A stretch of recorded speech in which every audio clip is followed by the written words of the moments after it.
Bom dia, meus amados, a graça e a paz do Senhor.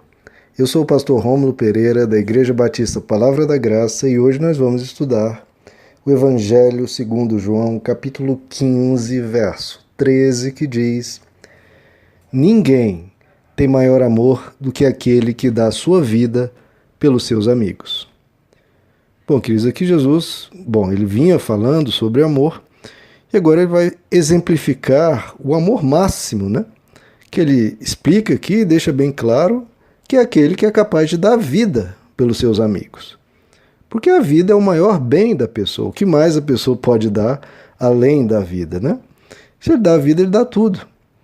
E Jesus diz que esse é o exemplo máximo de amor. A pessoa que está tão voltada para o outro, se importa tanto com o outro, que se importa mais com o outro do que com você mesmo.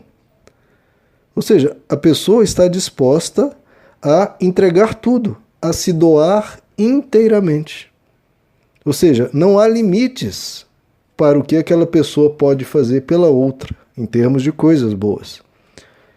E Jesus vai explicar isso aqui, deixar isso bem claro, porque era exatamente o que ele iria fazer. Jesus diz, o amor máximo é esse. E é esse amor que eu tenho por vocês e por nós. Então Jesus está explicando aqui o amor máximo, que é o que ele tem por nós. Que é um amor que não tem limites. É um amor que faz tudo pelo outro. Vocês já pararam para pensar o que é isso, queridos? Ter um Deus disposto a morrer por nós. E ele fez questão de morrer da pior forma possível. Da pior forma em termos de dor, em termos de humilhação, em termos de duração, porque não é uma morte rápida, né? E não é apenas a morte ali que ele estava na cruz, ele passou por um processo de espancamento, de privação, de sofrimento, de agonia. Então, Deus parece que escolheu tudo o que fosse pior possível para deixar o mais patente e claro a todo ser humano que o amor que ele tem por nós é insuperável, é o maior amor possível. Quem é que ousaria se doar tanto assim por Deus? E foi Deus que fez isso por nós. Os cristãos, quando chegaram aqui à América e foram pregar aos astecas, né, aos índios, que faziam sacrifícios humanos, quando os cristãos começaram a dizer que Deus se sacrificou por nós, eles simplesmente não entendiam, eles não entravam na cabeça deles. Espera aí, somos nós que temos que sacrificar para Deus. Você está dizendo que Deus se sacrificou por mim? Como é que pode? Olha que coisa linda, né, queridos, que Deus fez por nós. É o que Jesus explica lá em João capítulo 10, ele compara o bom pastor com o mercenário. O bom pastor dá a vida pelas suas ovelhas. Agora, o mercenário, quando vê qualquer perigo, quando vê qualquer dor, vê qualquer sofrimento, ou vê que não está dando lucro explorar aquelas ovelhas, ele as abandona. Agora, o bom pastor, ele não quer lucrar com as ovelhas. Ele quer dar para as ovelhas, ele quer se doar pelas ovelhas, até mesmo a própria vida. E esse é um exemplo que todo ministro do Evangelho deve seguir, o exemplo de Jesus, de ser um bom pastor. Agora, veja só, queridos, esse amor de Jesus por nós, ele fala aqui, nesse exemplo, ninguém tem maior amor do que aquele que dá vida pelos seus amigos. Mas o amor de Jesus vai além ainda, porque ele não deu a vida pelos amigos, ele deu amigo por seres, muitas vezes, rebeldes, por seres violentos, por seres cruéis, ele deu a vida por qualquer um que o queira. Em Romanos capítulo 5, o apóstolo Paulo explica, de fato, no devido tempo, quando ainda éramos fracos e pecadores, Cristo morreu pelos ímpios, pelos maus. Dificilmente haverá alguém que morra por um justo, não é? Dar a vida para uma pessoa boa, ainda assim é difícil. Mas ele diz, mas pelo homem bom, talvez alguém tenha coragem de morrer. Mas Deus demonstrou o seu amor por nós, tendo Cristo morrido por nós quando ainda éramos pecadores. Então, olha que coisa linda, queridos. Mesmo nós não merecendo, em hipótese nenhuma, um sacrifício tão grande, e mesmo nós tendo tantas fraquezas, tantos defeitos, e muitas vezes sendo pessoas tão miseráveis e pobres e pecadoras, Deus ainda assim decidiu dar a vida por nós.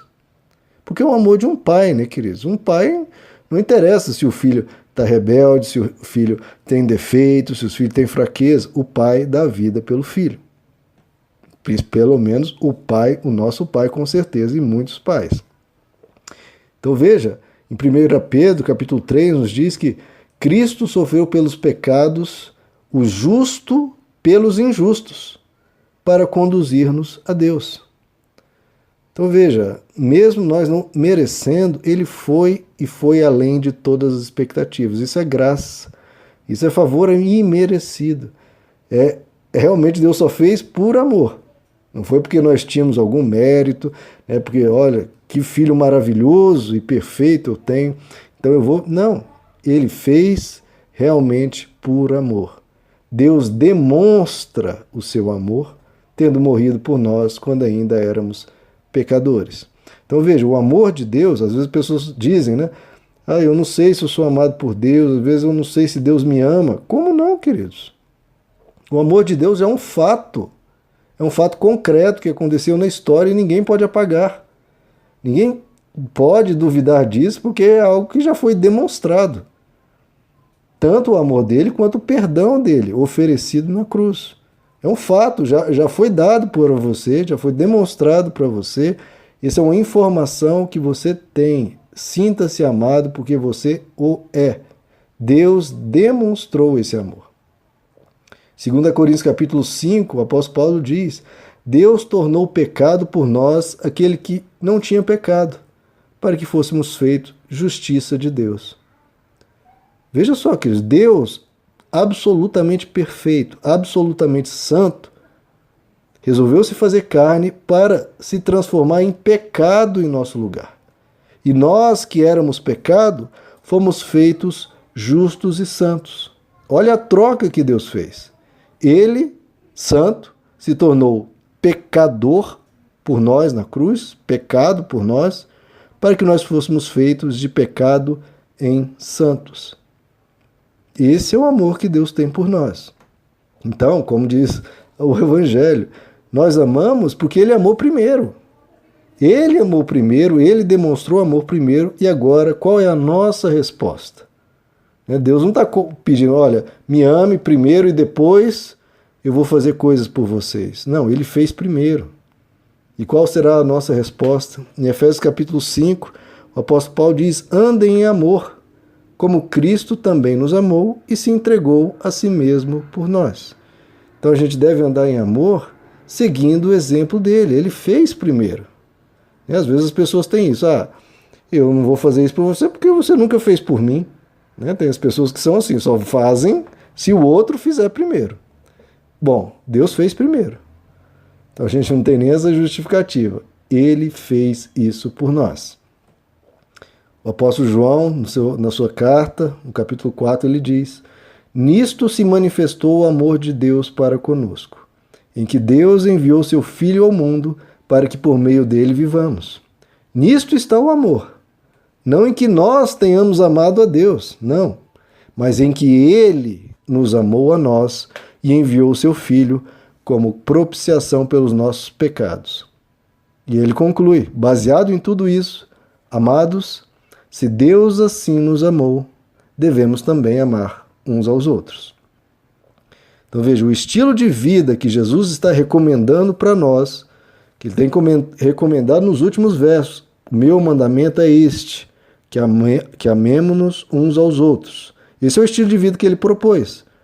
E é exatamente o estilo de vida que ele vai exemplificar da forma máxima. Então ele nos dá o exemplo. Ele é como um mestre que vai à frente, os discípulos têm que fazer o quê?